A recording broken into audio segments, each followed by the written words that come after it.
Did you know Digital Insurance has a free newsletter that features important industry coverage and analysis? It's called The Morning Briefing, and you can get it delivered to your inbox every weekday. Join a community of insurance leaders committed to advancing the industry and their careers, and start your day with can't-miss coverage of the stories that matter most. Sign up for free today at www.dig-in.com.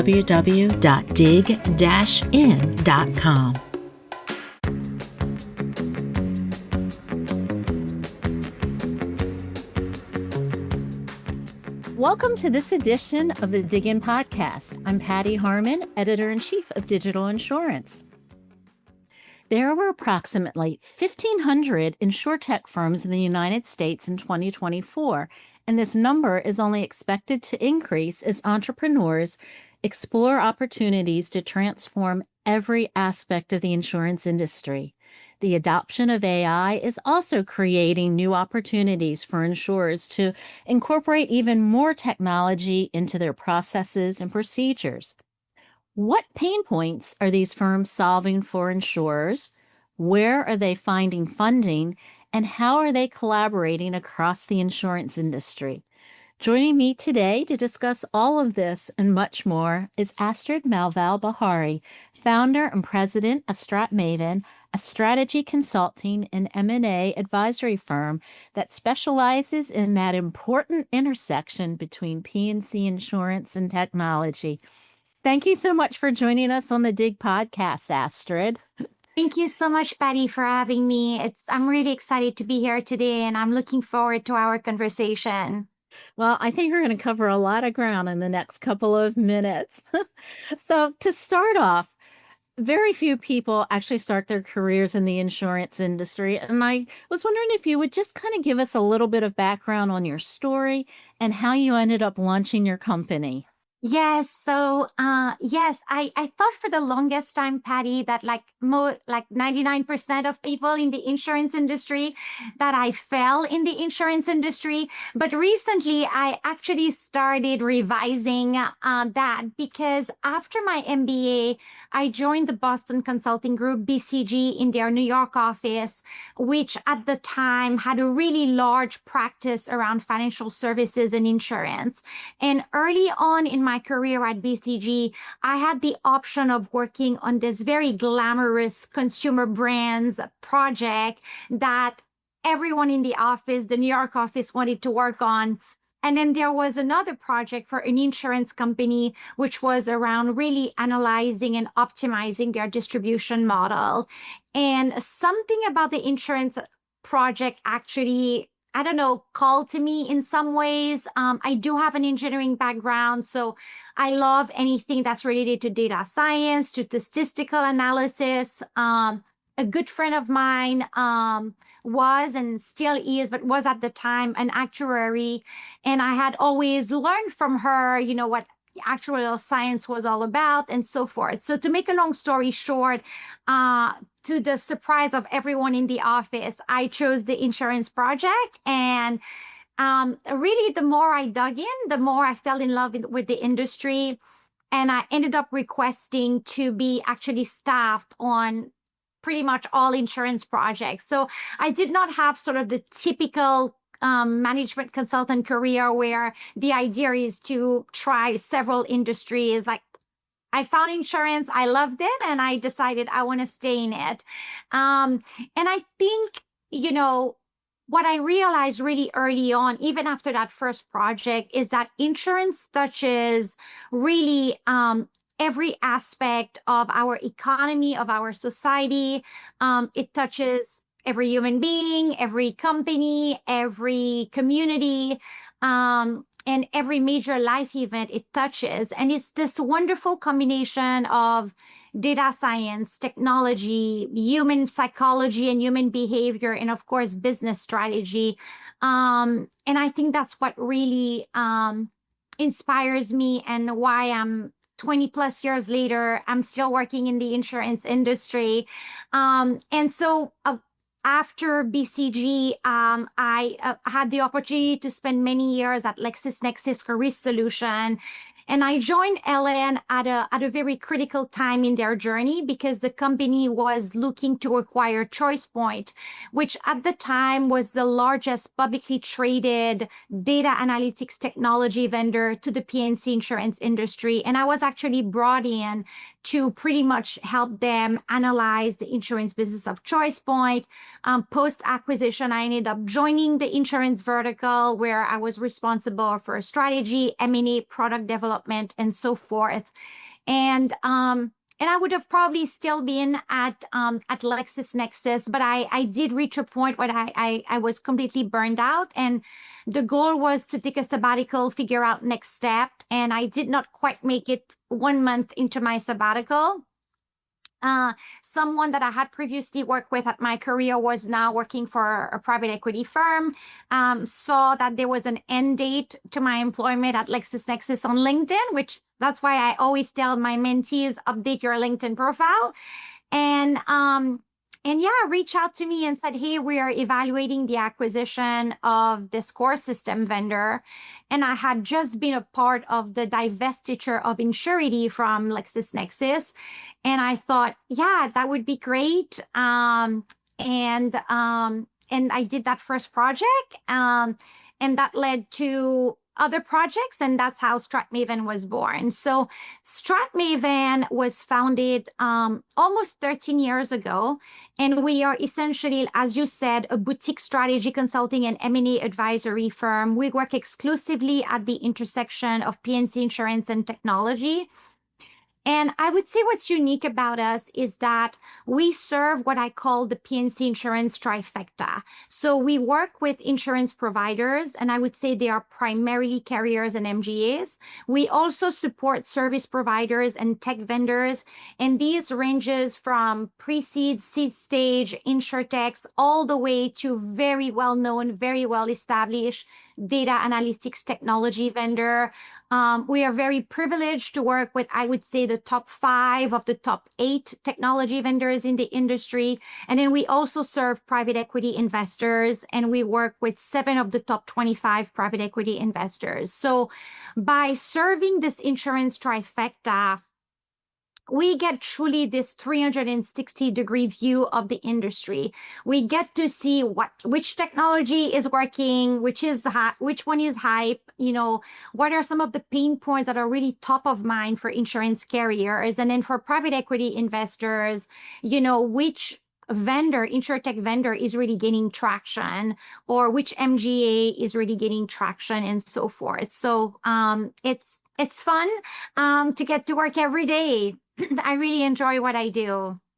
I'm not at all surprised that once you were exposed to the insurance industry that you chose to stay in that field. And it's funny because when I tell people that just get into the industry, I'm like, you're never going to leave. And they'll look at me. I'm like, no, it's far more fascinating than you ever could have thought. And you're right. It touches every aspect of life. And I think people don't always realize how integral insurance is to everything that they do. So. Absolutely. Absolutely. Yep. So your specialty, as you said, is growth strategy. What does that encompass, and what kinds of companies do you work with? You've kind of given us the big picture, but could you detail that a little bit more for our listeners? Yeah, absolutely. And I think that's a great question, because I think different people may have different definition of what a growth strategy is. And for me, growth strategy is really about clarity.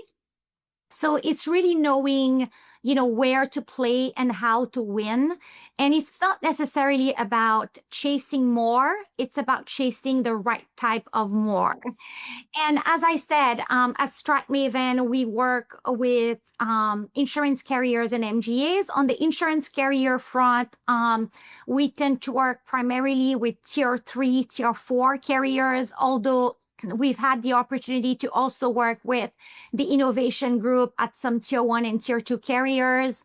On the MGA side, we tend to work, directly with, the C-suite at those MGAs on their growth expansion.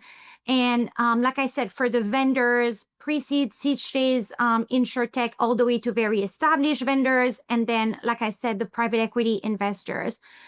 One thing that I've observed, Patty, is that across these three segments, the questions around their growth strategy seems to be actually fairly similar. Like, what is our unfair advantage in the market? If we want to grow double digit over the next 3 years, which growth path should we embark on? Should we double down on our core competency? Should we expand into an adjacency? Should we use M&A to accomplish our growth objectives? So at the end of the day, whether we're helping an InsurTech find product market fit, or we're helping, an insurance company with a digital transformation initiative as part of their growth strategy, at the end of the day, we're really helping them to focus. I like to say that there is not a lack of good ideas in our industry. I see it daily inside the four walls of my client, whether I'm talking on the vendor side or the carrier side, MGA side. Lots of great ideas. And I think it's really helping our clients identify which ideas are worth betting on. And we are able to do that because, again, we are at this confluence of all these different stakeholders. So again, we get to see, where the needle is moving, but we also use a lot of data-driven insights. At this point, I personally have conducted over 2,000 customer discovery calls. These are like one-on-one, very in-depth calls with chief underwriting officers, chief claims officers, chief technologies officers, CIOs, and VP of underwriting, and also, your senior underwriter, your junior claims adjuster, and so forth. So just really rich set of data that we bring to the forefront to help. So I'd like to add one more thing about growth strategy, because I think this is so important. So there have been studies done that have looked at industries outside the insurance industry, within the insurance industry, publicly traded company, privately held companies, and looking at decades and decades of data shows that growth, and when we say growth, we're referring primarily to revenue growth, accounts for 2/3 of total shareholder returns. So that's a huge number. And but the flip of the coin is that only 40% of companies in general are able to create growth that is actually accretive in value. Because one thing to remember is that not all growth is good growth. There is also some bad growth. If you're entering a segment that is lower margin, or you're betting on an adjacency that your investors do not reward you for. And I would say the other thing, two more things about growth strategy, is that growth strategy is important not for our industry, not just in the context of revenue growth or margins improvement, but also companies that are high growth actually have a more resilient culture, and they're able to attract and retain better talent. And so there are lots of intangible benefits that comes with the growth strategy. And the final point that I will make about growth strategy is that it's never static. Your starting point to that strategy always changes, but also where the market is headed changes. And boy, oh boy, is our market changing really fast. I would say even more so with the advent of generative AI. I would totally agree with that. It was funny when I'll be with digital insurance for 2 years in September, and people were like, why did you make the change from where I had been to technology? And I said, because this is where the future is. This is what's going to change this industry more than anything else. And you're right. It's just, we're just seeing so much growth in so many different areas. And particularly with the InsurTechs, like over the last decade or so. And how have these companies evolved within the last few years? I know that I've seen a lot of changes. And are they focusing on solving particular pain points, or developing new technologies, or other types of opportunities altogether? Yeah, so let me perhaps start by level setting that I think when we talk about InsurTechs, there are two broad categories of InsurTechs. So there are what I would call the risk takers, or, insurance providers. So whether we're talking about full stack carriers or MGAs or distributors like, digital brokerages. And then so we'll put all that in the category of InsurTech insurance providers. And then there are the actual InsurTech vendors. And I would say across both InsurTech insurance providers and InsurTech vendors, we have evolved from InsurTech 1.0 to InsurTech 2.0. And now I believe we are in InsurTech 3.0. And I'll go over perhaps what I've observed from InsurTech 1.0 to 2.0 and now 3.0. But I would say the first wave of InsurTech, the 1.0, typically the founding teams themselves came from outside the insurance industry. They were, most of them for the most part, brilliant technologists who had lots of success, by the way, in fintech. They turn around and they looked at the insurance industry and they're like, boy, this is so many legacy system and we're going to completely disrupt this 100-plus-year-old industry. And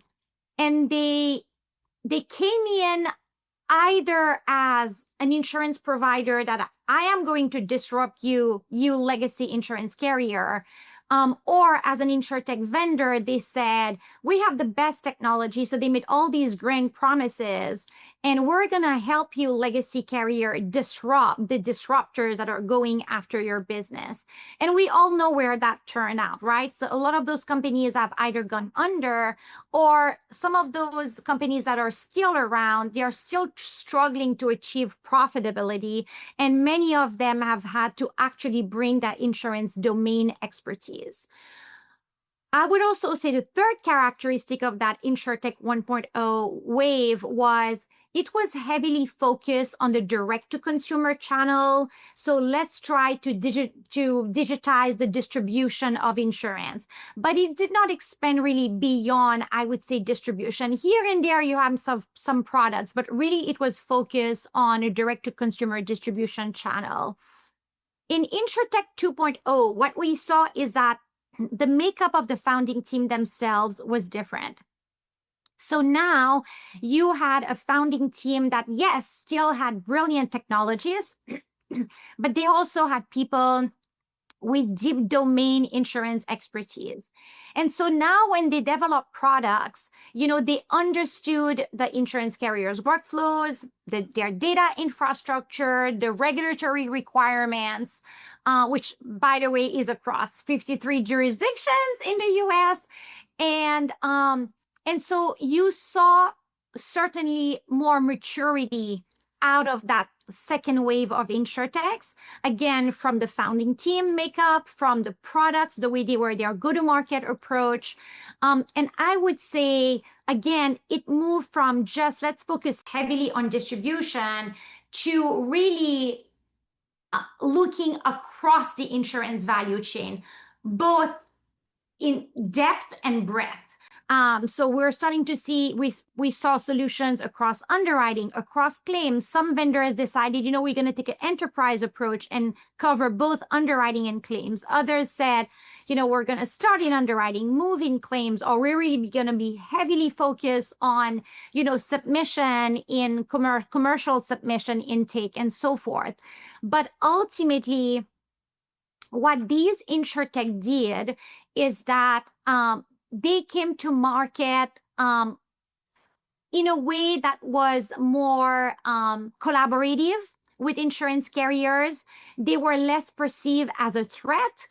If you were an insurance provider, InsurTech, and if you were an InsurTech vendor, again, they were more mature. They brought that insurance domain expertise that made for greater collaboration with carriers and MGAs and agencies, depending on the segment they serve. And then I would say we are witnessing a wave of InsurTech 3.0 that I believe my hypothesis is that it's really driven by the emergence of Gen AI. So, AI, we all know, has been used in the insurance industry for decades and decades. Even generalized linear models that have been used in the 90s, are a form of AI. But I think the advent of ChatGPT in November 2022, it's hard to believe, right, that it was only a few years ago. But I think the advent of ChatGPT really democratized artificial intelligence across the board, right? Across industries, across companies, across consumers, just like you and me, and even in our personal lives. And now you are seeing AI native InsurTechs that are emerging. And the same way they are developing agentic AI solutions or Gen AI, large language model driven solutions for carriers and MGAs and agencies, they are using the same technologies to run their own operations. And so I find that they are way more efficient than the InsurTech 2.0 at running their operations. They get to scale faster and reach profitability. My hypothesis is that they will also reach profitability much faster as well, because they can be themselves efficient in their own operation. And I think, going back to InsurTech 1.0, I think the biggest aha for many of those InsurTechs was 12 to 18 months sales cycle, 6 months proof of concept. Like, there's no way we can make money here. And in fact, many, I think one of the questions you asked, like, who's funding them? And I would say some of the generalists, tech VCs have actually decided, we're going to exit the InsurTech space, which I don't think is a bad thing at all. So now we see more InsurTech focused VC funds, but we also see more funding coming actually from insurers and reinsurers themselves, which speak to, the value that they see in collaborating with InsurTech.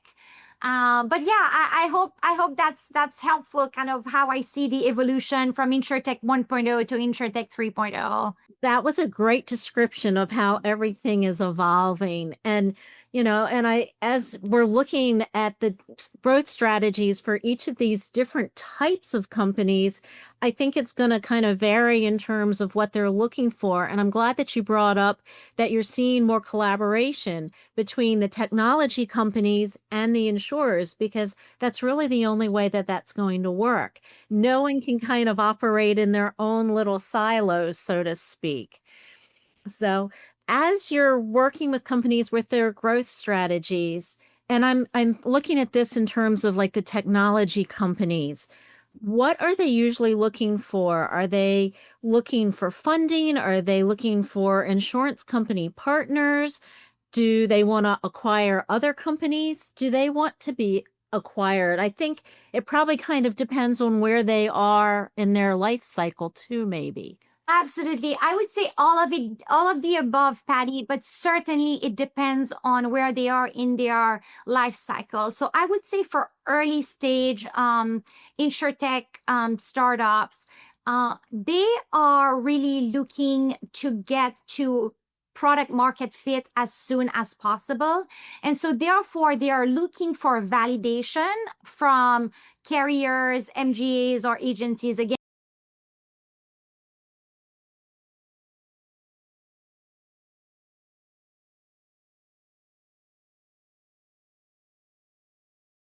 that doesn't get deployed at scale. But for them, it's really, let's focus on getting that product market fit validated with the carriers we partner with. And I think an interesting data point there, and I've seen it myself. So I've worked with InsurTech founders that had offers from very well-known VC funds to get, their funding. And they actually chose to go with the corporate VC arm of a very well-known insurance carrier because, again, for them, it was more important to get to that validation with the insurance carrier. And I think we're seeing a lot of that happening. I would say for the mid-stage InsurTechs, they are really focused on scaling and expanding. And there are different approach that they can take there. So some of them might be, doing sort of what I call a horizontal expansion. So they might be going from, they launch with a peril risk score that was focused on just one peril, let's say wildfire risk score. And now they're expanding into severe convective storm and flood and wind and so forth. So that's the horizontal expansion of their product roadmap that they are following. Or an MGA might have started, focusing on a specific line of business. And now they are expanding, from cyber to, small commercial or whatever the case may be. So that's what I see for kind of the mid stage. And I would say kind of the more advanced stage are definitely looking towards an exit scenario, which I believe personally, based on what I've seen and based on my experience, I don't see a lot of InsurTechs that are necessarily going to go the IPO path. On the technology side, I can totally see that on the carrier side.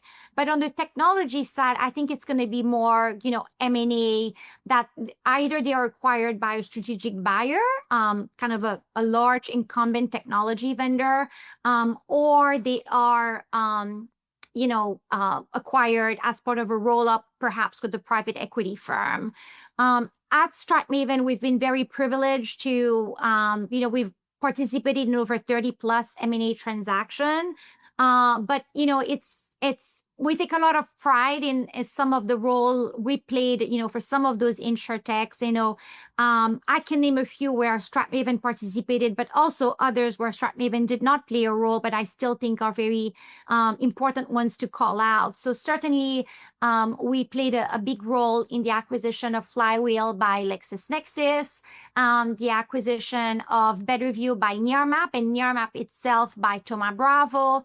And we did not participate in this one, but I'm happy to see also the exit that Cape Analytics had when it was acquired earlier this year by Moody's. Love what I saw with CCC acquisition of Evolution IQ. That was actually one of the largest acquisition I've seen in the space. And so I do think that we will see actually more M&A activity. And I think part of the reason for that as well, Patti, is that, there was definitely a hype cycle in terms of funding and valuation in InsurTechs. I would say really the hype of the cycle was really in 2021. There was a correction that happened in 23, 24, which I actually think is a very healthy correction. Nothing that is hype is sustainable and is going to remain like that forever. And so I do think that now valuations are more reasonable, and at the same time the fundraising environment has become very I would say they are more careful about the type of investment they make. There's a lot more due diligence that happen. And so a combination of both the fundraising environment, valuation that have relatively come down versus the hype cycle of 2021, I think we'll see for more successful mergers and acquisition exits. It's been very interesting because we cover like the funding rounds and the M&As and everything. And I feel like I get a 10,000 foot view of what's going on in the insurance industry. And we've been watching all of these different developments. And it's really very interesting to see who's acquired, how they're acquired, and just the synergies between a lot of these companies too, I think. Absolutely. Yeah. So we're going to take a short break now. We'll be back in just a few minutes. The insurance industry is evolving at breakneck speed. Are you staying on top of the latest trends, technology, and strategies? Digital Insurance is your essential resource covering everything from InsurTech innovations and digital transformation to customer experience and regulatory developments. With expert analysis, best-in-class journalism, and exclusive research, Digital Insurance keeps your finger on the industry's pulse. Make sure you're not missing out on insights that empower, inspire, and advance insurance industry leaders. Join today at dig-in.com/subscribe. Welcome back to the DIGIN Podcast. We're chatting with Astrid Malval-Beharry of StratMaven about how InsurTechs and insurance companies can collaborate in the world of InsurTech. So we've talked about a lot of the different collaborations that you've seen. What are some of the challenges to consider when companies are looking to collaborate or acquire another company? Yeah, definitely over the years, we've seen some patterns around challenges that, it's good to recognize them because there are also solutions on how to overcome or mitigate against those challenges. I would say one that is often underlooked and underestimated is actually cultural alignment. InsurTechs tend to come with the mentality of let's move fast, let's break things, learn, rinse and repeat. And then insurance carriers are in the business of managing risk. They, by design, they are very careful decision makers. And so there might be, I have seen partnerships fall through because they could not bridge that cultural gap. But again, there are ways to bridge that cultural gap. And I think one of the ways to do that, frankly, is to, on the carrier and the vendor side, working jointly to identify the real pain point they're looking to solve, aligning on the KPIs, the success metrics, the timelines for milestone, and having a clear business unit sponsor inside the insurance carrier, I think is very important. I work with a lot of the innovation group at insurance carriers, and I love the innovation group of insurance carriers. But I think early on, innovation groups were really treated as an incubator or R&D lab and not given really a lot of power in terms of really bringing that technology inside of the business units. I still see some of that in the industry, but I do think that there's been an evolution of that as well, where there's definitely greater collaboration between the IT department and the innovation group and the business unit. But it's really important to get a business unit sponsor and not just work with IT to implement your solution or with the innovation group. I would say second challenge is around underestimating integration complexity. So, we all know that insurance carriers have a very complex technology stack that is a mixed match of legacy system or modern systems. A lot of carriers, I would say, during that wave 2 of InsurTech, continued their modernization journey, which will actually pay a lot of dividends with that third wave of InsurTech. But still, I think, there is an underestimation on both sides, both from the vendor side and the carrier side, about how complex, these systems are to integrate it. Often I hear, oh, we are API driven, as if it's going to solve all the problems. And it goes beyond being API driven. It's, also understanding, like I said, the tech stack, the data infrastructure, the business processes around how this is going to be implemented. So I would say that is, one of the challenges that I see there. Another challenge that I see is I would say speed of execution. So some companies will move fast without proper vetting, and then others will be stuck in analysis paralysis as well. And that's why so many sometimes InsurTech vendors are discouraged, because, they are, this only further lengthens the sales cycle. But again, I think really understanding who makes the purchasing decision inside of the carrier, really embedding yourself into the business unit can solve, some of that challenge. You've talked about this a little bit, but what are some of the red flags that companies on either side of a transaction should be watching out for as they're kind of looking at the possibility of merging or acquiring or whatever, that process may be? Yeah, that is a great question. And again, having had the privilege to participate in over 30 plus M&A transaction, certain red flags are really unmistakable signs to pause and evaluate or investigate further. I would say the first one for me is technology that has not demonstrated scalability. A technology solution can perform really well in proof of concept, in small pilots, or for, small MGAs and carriers. But if they struggle at the enterprise level of volume and complexity, that is a red flag.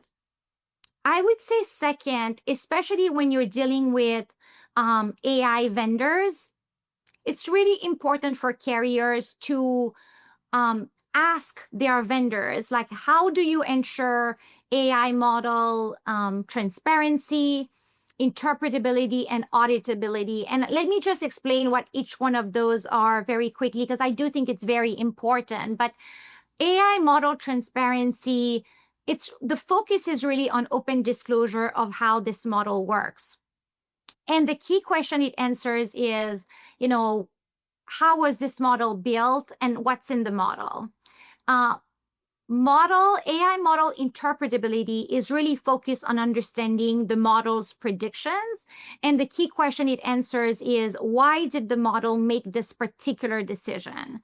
And then model auditability really relates to the ability to review the model performance over time.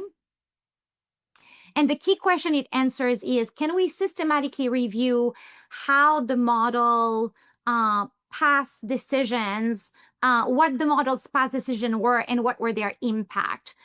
So all three are very important. Again, going back to that first wave of InsurTech, and that's where really the black box phenomenon came out of. They used to say, well, this is our IP, this is our secret sauce. And today, if a vendor tell you, well, this is our secret sauce, and they cannot talk about these three elements, the transparency, interpretability, auditability, and also the model maintenance, and of course, the security around that, then I would say that, I would not partner with this particular vendor. So I think that's very important. Third, very important for the vendor to be able to demonstrate clear use cases, right, where their solution is deployed at scale in full production, and they can share the metrics that are relevant to the carrier that you're engaging with. That is really critical. And I think it's absolutely important for carriers. I encourage my carrier and MGA customers to really ask for references, not just a written case study, which is actually very important, but also you want to be able to speak to reference customers of the vendors that you are contemplating partnering or acquiring with. The fourth one that I have actually two or three more red flags that I want to call out. The fourth one would be around lack of insurance domain expertise. As I said, we see less and less of that. I think that crop of InsurTech 2.0 and certainly 3.0, we see that insurance domain expertise come in. But I still see, I actually spoke with a vendor, an InsurTech startup about 2 weeks ago that I could tell, they did not even get the legal right about, insurance. And I thought, and my advice was, it's actually good, like, either have an advisory board member or whoever, because he is really early stage, but to really even get the lingo right when you're talking about, with insurance providers.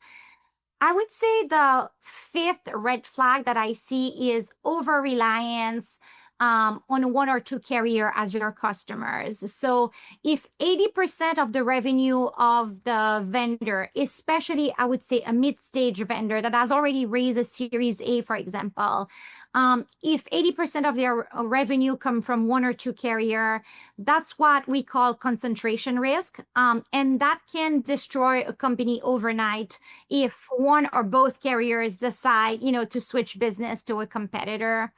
And then I would say finally, sort of what I would call regulatory naivete. So if the InsurTechs leadership team cannot really speak about how their products meet certain regulatory frameworks, or if regulatory compliance is an afterthought, that also should be a red flag because it signals that there will be compliance issues down the road. Yeah, I think compliance is one of the areas that a lot of times people don't understand the significance of that. And we've seen that's an area where we've been increasing our coverage and compliance and regulations. And everybody has to, and as you said, there are 53 different jurisdictions because it's regulated individually on that state level. You touched on this a little bit, but what are the benefits for insurers when it comes to collaborating with InsurTechs? Oh my gosh, there are so many benefits, and I think the data is there to actually prove it. So, I mean, I can speak specifically at StratMaven. So we've seen real use cases where a certain InsurTech solution is deployed at scale in production. And we've seen impact on the expense ratio, the loss ratio, the growth in terms of gross written premium per underwriter, you name it, faster claims processing and so forth. And then I mentioned earlier, but 2024, we don't have yet the 2025 numbers, but 2024 was the highest year on record for investments by insurers and reinsurers directly into the InsurTech space. And that accounted for about 40%. So still 60%, will come from, the either InsurTech specific VC funds or more general tech VC funds. But 40%, that's actually a huge number. That number was around initially in the first wave, between 5 and 10%. So you can see that evolution. And I think, again, it's because they've seen the benefit of it. But I would say first and foremost, Patti, is the most obvious benefit is the speed to innovation. So rather than spending years building those capabilities in-house, they get to partner and access cutting-edge technology and expertise. Literally overnight. Immediately, of course, there's an implementation period, but and by partnering rather than building, they get to test new capabilities with lower upfront investments, a reduction in execution risk. And as I said, we've seen measurable ROI around more accurate risk assessment, faster claim processing, even access to things like the evolution of parametric insurance products, embedded insurance, and so forth. So I think speed to innovation is really an important one. I would say the second is, in general, improvement in customer satisfaction and customer experience, which of course, we know is something that carriers have been focused on very heavily. I think InsurTechs vendors or InsurTech MGAs, for example, it's almost part of their DNA to keep the customer at the center of everything that they do. And they bring that ethos, if you will, to insurance carriers who then are able to provide the same to their policyholders. And whether it's getting a quote faster or, getting a carrier to actively help a policyholder mitigate against a risk, whatever the case may be. But you do see an improvement in customer satisfaction, which translate to, by the way, revenue growth, or premium growth, as we spoke about, and in retention as well. Third benefit is certainly around operational improvement. So the right InsurTech partnerships can help carriers or MGAs or agencies, automate certain processes, reduce certain manual workflows, and as I said, get quicker to decision making. I was talking to a commercial lines MGA recently, and they have deployed large language model based AI model for their submission, clearance and triage and all of that. And what they realized is that, they were so speed to quote, they were really lacking compared to their peers. And what they found is that by implementing this technology, not only were they able, increase like the speed to quote, get to quote faster, but that also meant that the quote to bind rate went up, because the first to quote tends to translate into a 50% increase in a conversion that leads to a bound policy. And then beyond that, they actually saw increase in submission volume on top of it. Why? Because brokers like to deal with insurance carriers that are able to quote faster and, sort of serve them better, if you will. So that's the type of operational efficiency improvement that I'm talking about. And then I would say the fourth and perhaps final big benefit that I see is competitive differentiation. So Patti, if we think about the P&C insurance industry outside of specialty lines, I would say it's a fairly commoditized industry, right? That's why carriers spend billions on Super Bowl ads, which I have some issues with that, but maybe for another discussion. But I think having access to these types of technology is a way for you to differentiate yourself from your peers. And again, the numbers are there in terms of loss ratio, expense ratio, combined ratio. Those that adopt those technology perform better than their peers that do not. And that competitive differentiation translates not only to their business operation and in their policyholders, but also to the talent they are able to attract and retain, right? Because we all know Gen Z doesn't want to be looking at a green screen. And that's one way for us to attract and retain Gen Zs, which is the younger talent. Again, I know everyone tends to be cynical when we talk about the looming retirement crisis in the insurance industry. But I know inside some of my carrier customers, we are actually seeing it. I have a carrier customer that what they did actually, which I think is very smart, and this is actually something they did in-house, but they fed a bunch of historical claims and settlement patterns to a large language model. And the idea was to use that for adjuster training and decision making. And so they also fed into that model a little bit of the way they are very experienced senior adjusters that are about to retire, are thinking. And what they saw is over the course of 6 months of testing this, they saw up to a 30% reductions in claim leakage from that younger crop, of junior adjusters, if you will. So again, I think again, to summarize the key benefits: speed to innovation, improve customer experience. Third, improve operational improvement, efficiencies and so forth. And then fourth, competitive differentiation.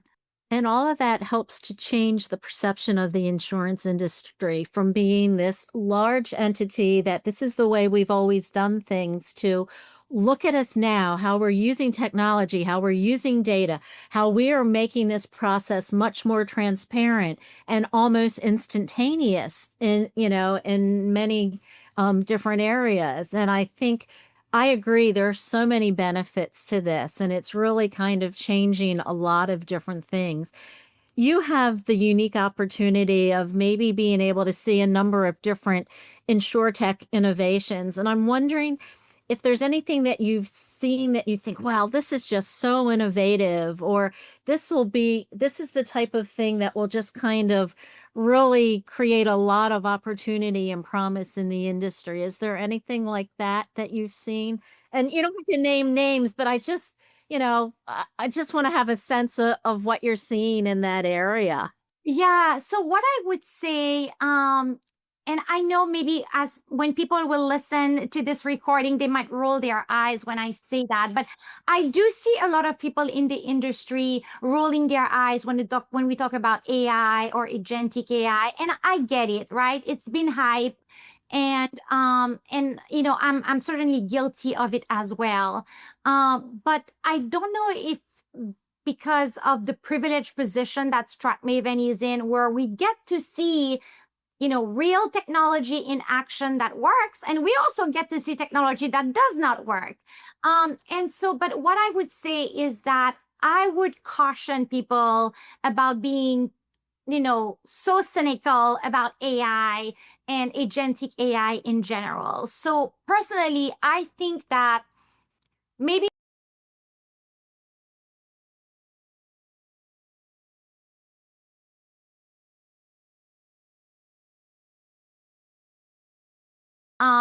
even in consumer goods, we tend to throw the word AI without really realizing that there are different types of AI technologies that are applicable to different use cases. And so I think the onus is on us as an industry when we talk about AI, so that people don't come blasé and roll their eyes. We explain exactly, what type of AI are we talking about for what use case. But as I mentioned earlier, I think the advent of generative AI really democratized artificial intelligence across the P&C insurance industry. And I speak with CEOs and board members that are absolutely excited about large language models and agentic AI. Now, there is a difference between, it's exciting versus is it useful, and how do we go about implementing it? But I have seen more adoption of technology, specifically Gen AI technology, in the last 12 to 18 months than I have in the prior 5 years combined across computer vision, NLP, and all of that. So personally, I think we will see more sort of combination of Gen AI with other types of AI technology. So combination of Gen AI with NLP, with computer vision, and so forth, for more precise and more personalized, pricing and risk assessment. I also believe we are in the early innings of agentic AI. And personally, my hypothesis is that agentic AI there will be more insurance specific applications for agentic AI. And I think there will be also more complex use cases for it, right? So right now you're seeing agentic AI being deployed in a certain way where they are given a few tasks. And maybe as the technology evolves, they'll be able to handle more and more tasks, and be in fact more complex. So personally, I'm very excited about that. I see some companies that I don't want to put them on the spot because I don't know if I have their permission, but that are doing some really amazing things on that front. And I'm very excited for what's to come on that front. I just don't want to talk about just AI and agentic AI, although, I told you my position there. But I'm also, Patti, very excited about parametric insurance. I don't think parametric insurance will ever replace a traditional insurance, policy, but it has such an important role to play in bridging, insurance gap, and honestly helping to build more resilient communities. And I actually think that we will be able to leverage different types of AI to be more precise about the trigger for parametric insurance. So again, very powerful combination. I'm also very bullish about embedded insurance. BCG just came out with a study. I haven't had time to dig deep into the study, but one thing that really caught my eye is that they estimate that about 13 billion of premiums flows through embedded insurance, and that number is going to reach 70 billion in 2030. So if you think about it, it's like 4 or 5x increase in literally 4.5, 5 years. So that's really exciting. And what I see with some of my carrier customers and MGA customers is that we are moving from an embedded insurance perspective. We are moving from sort of micro insurance policies, think, your travel insurance, your wedding insurance, your pet insurance, to actually more complex products being offered through embedded insurance. And I think that's going to actually require a rethinking of the tech stack of insurance carriers, but also their approach to product development that needs to be more dynamic and all of that. But something very exciting on the horizon as well to watch for. Wow. That you've given us so much to think about. And it was funny because as you were naming the different things, I'm like, yes, she's right. Like the importance of embedded insurance and the importance of parametric insurance. And all of these are new tools and they are exciting developments that are just really kind of changing so many different aspects of the insurance industry. Yeah, and if I may add another one, which I think, and maybe that's the geospatial nerd in me, but I am, someone mentioned the other day that 80% of any data associated with an insurance risk has a geospatial component to it. And I actually believe that. But I think we will see more advances in geospatial analytics, where there are more sophisticated types of cameras, greater accuracy. We are seeing companies that have launched stratospheric balloons that are constantly, getting highly accurate measurements. And I think what's really exciting for me is the combination of geospatial analytics, so aerial imagery analytics, but also IoT sensor data, and bringing all of that together.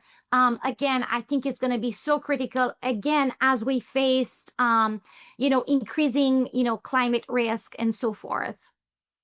So as we wrap up here, what's one takeaway that you want our listeners to understand, maybe about the collaborations between carriers and InsurTechs, or what's that one little nugget you want to make sure that they have? Yeah, I think my advice to insurance carriers, MGAs, agencies, and InsurTech is that to approach each partnership with curiosity, with genuine curiosity about what each party brings to the table. It's not about disrupting. I mean, we don't even use that word anymore. It's no longer about disrupting. It's truly about collaborating. But the most successful collaborations are the ones that have shared goals.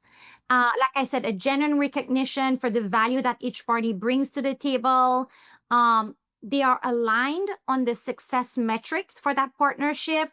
And I would say, finally, really bring a thoughtful approach on how they are going to execute that partnership. Thank you so much, Astrid, for sharing your insights with our audience. This was such a fun conversation. Thank you for listening to the DIGIN Podcast. I produced this episode with audio production by Adnan Khan. Special thanks this week to Astrid Malval-Beharry of StratMaven for joining us. Please rate us, review us, and subscribe to our content at www.dig-in.com/subscribe. From Digital Insurance, I'm Patti Harman, and thank you for listening.